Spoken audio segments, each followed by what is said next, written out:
So what I want you to consider here today is what role will Bitcoin and digital currencies in general play in the global emergence of payment systems.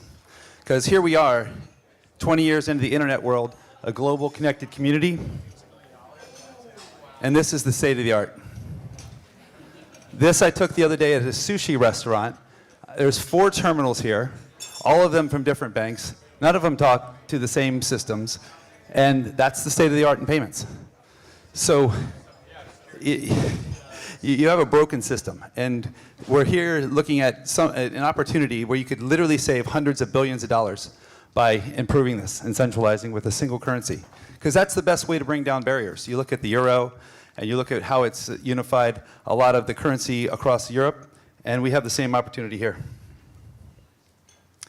So, but is this possible? Can we trust Bitcoin? I mean, we're going to blindly send a transmission over a wire. So none of this is really possible without some sort of a trust system and some sort of transparency. And you know, let's take Uber, for example. If anybody's ever used Uber to get a ride instead of a taxi, where you make the request right from your smartphone, and then you see the driver who's going to pick you up in his rating and what people have said about him, and you can say, hey, this guy has 3 stars. I don't want to get in his machine.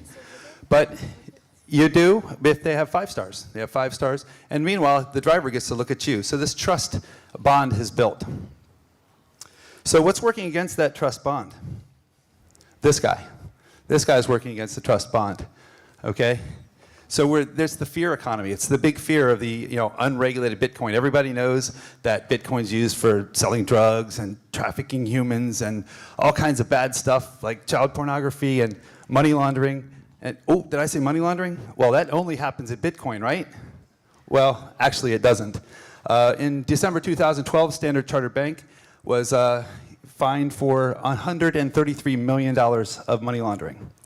So they're regulated, but they play by different rules? Absolutely, but they still have a problem. The same month, HSBC, part of a $1.9 billion settlement, part of it was for bulk cash transactions, where they're sending bulk cash for international crime rings, allegedly. But they settled it, nobody went to jail, sorry, we'll just pay a bunch of fines, 1.9 billion, and there we go. So what does all this mean? So I would argue that here we are, looking at social networking and the types of payments that we're talking about. Most of the people have transparency. They're on social networks, their real true identity. So what are the adoption, what are the drivers? Some of the obvious ones, hyperinflation. You see Argentina, you see different countries where the currency, you're losing money every day, and you're looking, hey, I better move my money somewhere. So the big opportunity that I see is really the unbanked people that have never been able to participate in online shopping. There's Indonesia, 13% have bank accounts. And it's a really, really crazy low number. So all of these people can't shop online. They can't play games online. All they can do is go buy a little scratch card at the 7-Eleven, and they go back and they scratch their card off. Well, 20% of that money ends up going to the 7-Eleven, to the processor of the payment, to the guys that make the cards. All these people in the ecosystem making money. So one other point I wanted to make here is, Zimbabwe had hyperinflation, and what happened?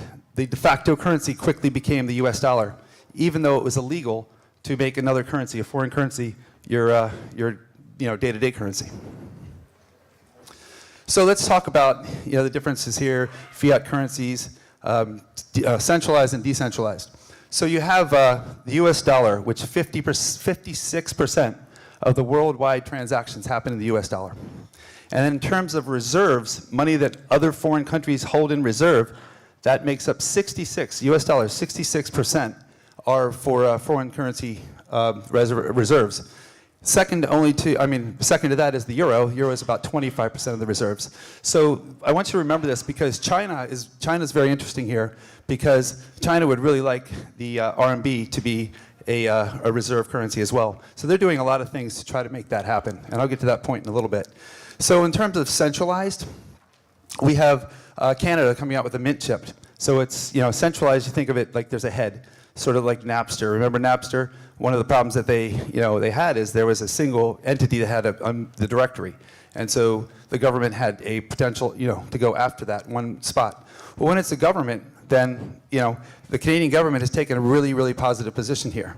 So it's going to be interesting to see how that evolves. Also mentioning here is e-gold.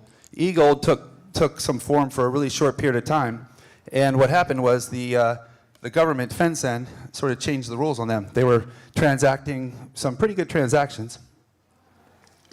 They got up to a couple million or so, and then FinCEN basically made a distinction between currency that's legal tender and the e-gold, and basically changed the rules in such a way that it was then illegal to trade. So the U.S. government has a lot to protect here in terms of their currency being the Federal Reserve, or the reserve for other countries. So what I want to talk about in this slide, the important point I want you to take away, is these, oops. I don't know what you should take away from that one.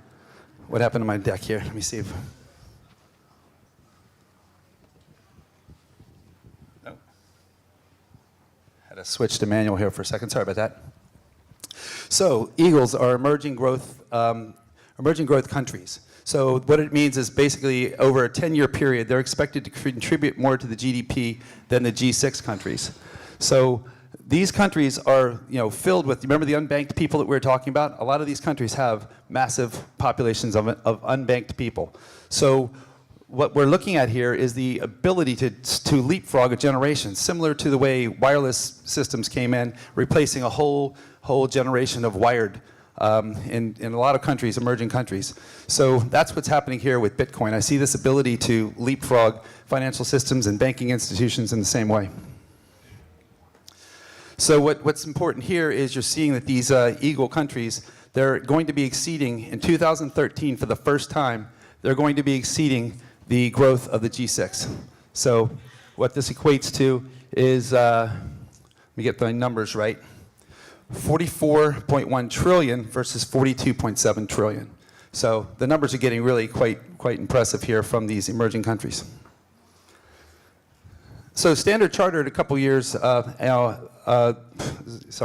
back put together a super cycle report and basically defined a super cycle as a decades-long movement in a wide range of commodities.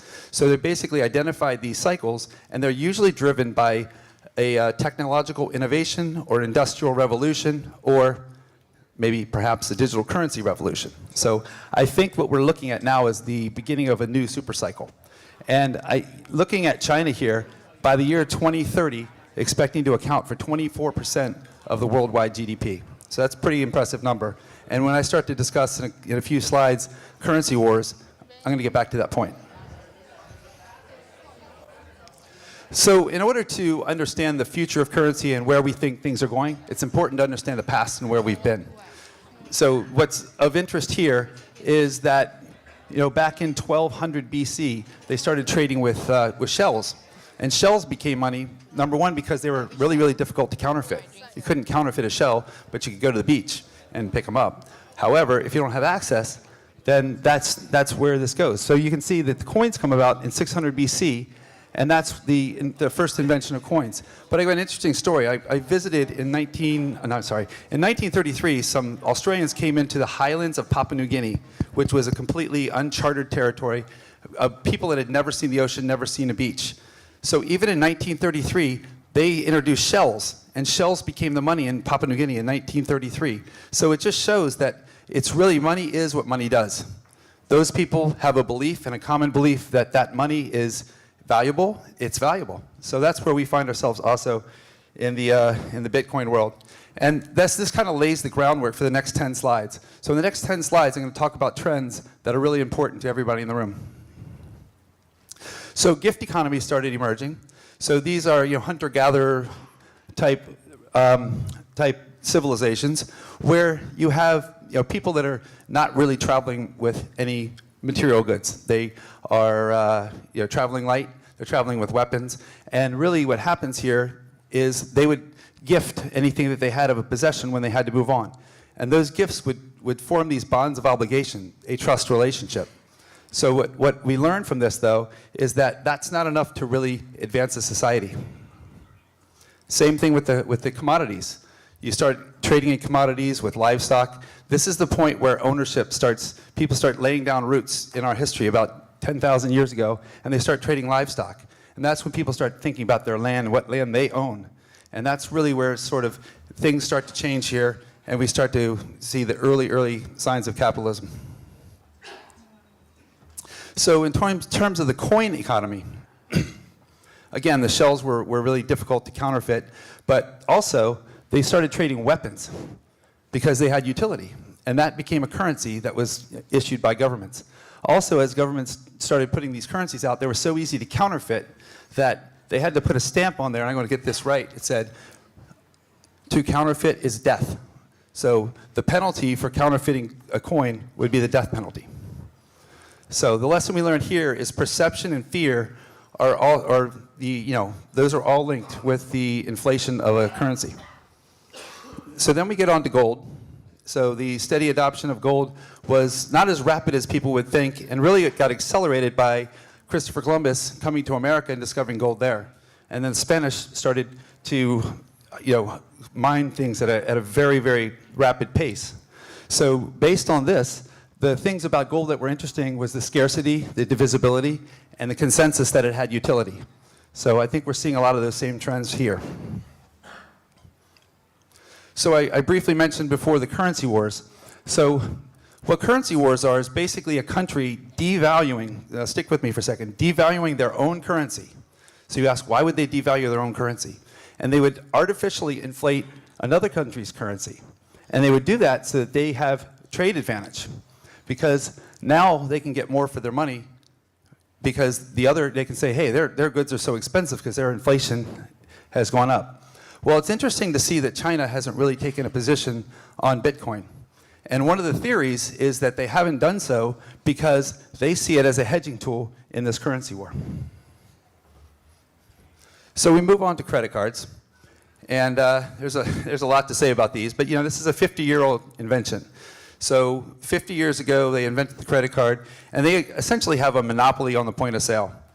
So, you go to check out, you have, definitely dented how much cash people use, and the pressure that's, being put on by the credit card companies is pretty extreme for anyone who wants to compete with them.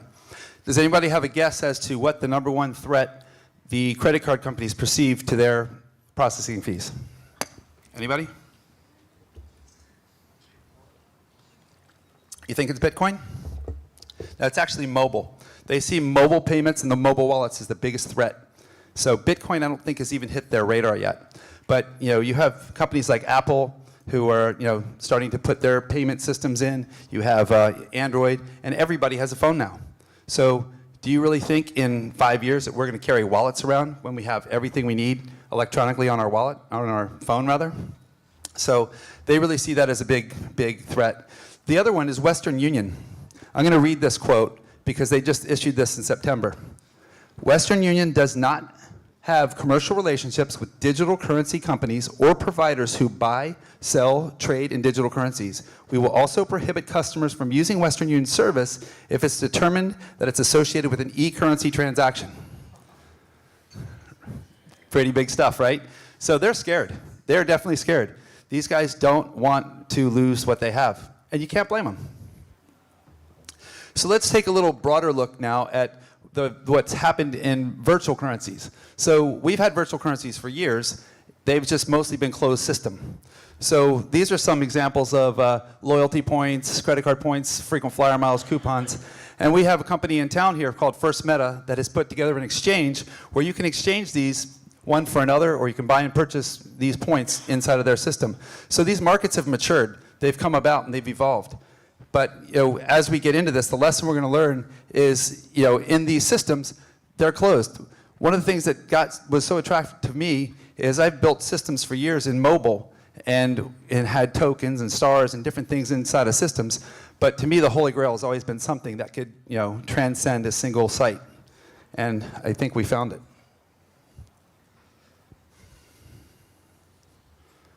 So let's talk about consumer protection. So this is something that I haven't really seen a whole lot of conversation about consumer protection inside of the Bitcoin conversations. And this is something that we need to collectively address in the room because these are important laws. And the write-up in the paper was maybe 2 months ago or so that the Monetary Authority here in Singapore said that if you're using virtual currency like Bitcoin, that you're not protected by consumer laws or consumer protection laws. So that's an important statement for them to make. But here we have in this last week 3 or 4 heists of Bitcoins from different hosted wallet companies, and you can't tell me that there's not going to be some backlash for this. And so this is really important that we pay attention to this. And frankly, if we don't have some sort of consumer protection inside of the system or something to help us self-regulate, this isn't going to go anywhere. So what I think and what I see happening is remember back we talked about Uber and that reputation management or those rating systems? That's what I see as the new age of consumer protection, is a reputation management system that will help you determine, hey, does this company ship what they say they're going to ship? Do the descriptions actually match what I thought I was buying? Did they maybe use some false advertising and deceive me to make me, induce me to buy their product? Well, you can now read these reports of other people, what they've bought, what their experience has been. And if they have a 99% rating, that's probably pretty darn good.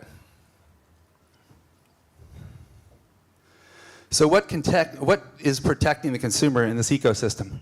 So it's interesting because Bitcoin's mostly a lot of smaller transactions. Sure, there's big blocks that go out here and there for big buys and people that are speculators and holders. But by and large, it's the little fish that are collectively a big fish. And so that's what's really starting to get really interesting. So a lot of small spending, and that's really putting the big incumbents a little bit scared. So who are these buyers? So who are the people that are shopping with Bitcoin? If you look at the demographic, 45% are 25 to 34-year-olds. So 45% make up most of this curve. So this is interesting. I just went through a fundraising round, and I was talking to my father-in-law, who's 76 years old, very successful guy, has run a number of multinational companies, and very smart. But I end up giving him tech support on his computer just to give you a sense of his technology. So I'm explaining to him how this Bitcoin thing works, and he just stops me at one point. He's like, "Stop! I just think I'm of the wrong generation. I'll write you a check, but I think I'm of the wrong generation."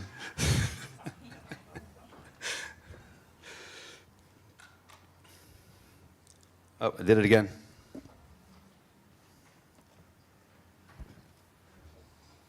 Make sure I'm in the right place here. Sorry about that, folks. Okay.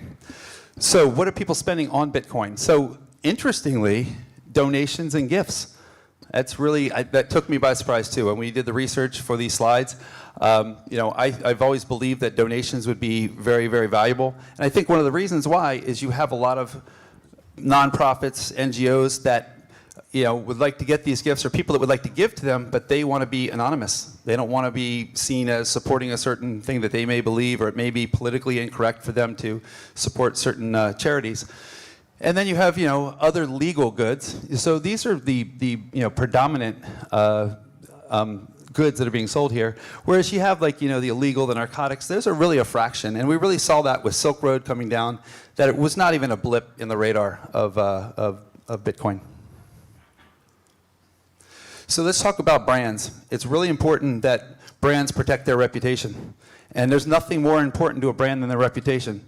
And their reputation in this new age of transparency is really about putting it all out there and telling people who you are and operating honestly. Because the second you don't, you're on Twitter and you're out somewhere on social media and on networks. And they are accountable for their actions. So if you look at what is making the big brands, the real big important brands, stay out of Bitcoin. And this is pretty much the list. Reputation risk, I think, is the highest. It's having the association at this point still has reputation risk. And that's up to all of us to sort of change that. They also think the volume isn't going to be high enough. And everyone says, wow, it's so volatile. It's been volatile this way for the last couple weeks, but we all see what happens. What goes up must come down. We know that. So the lack of knowledge and security risk, we've had a bunch of heists recently. So all these things are, we collectively are going to have to help repair and help to talk people through and still continue to be the evangelists for Bitcoin. What I really think they should be fearing? The fear of missing out, right? Nobody wants to miss out on this. This is the greatest ride of our lives. How fun is this that we're able to watch this digital currency completely change the rules and become really the revolution that it is. So, I think the brands ought to really be thinking about, hey, I get free PR. If I just say I'm going to take Bitcoin, I'm up on every wall, all these places, you can't get free publicity like this. So to me, the brand should really be thinking that way. So that's pretty much wraps up what I had today. I'm happy to take any questions. There's my contact information here, steve@gocoin.com. Twitter handle, GoCoiner, because some guy named Gordon Coin has GoCoin. He won't give it to me. So I'm GoCoiner. But he has 4 followers. He's really killing me. Anyway, thank you very much. Any questions?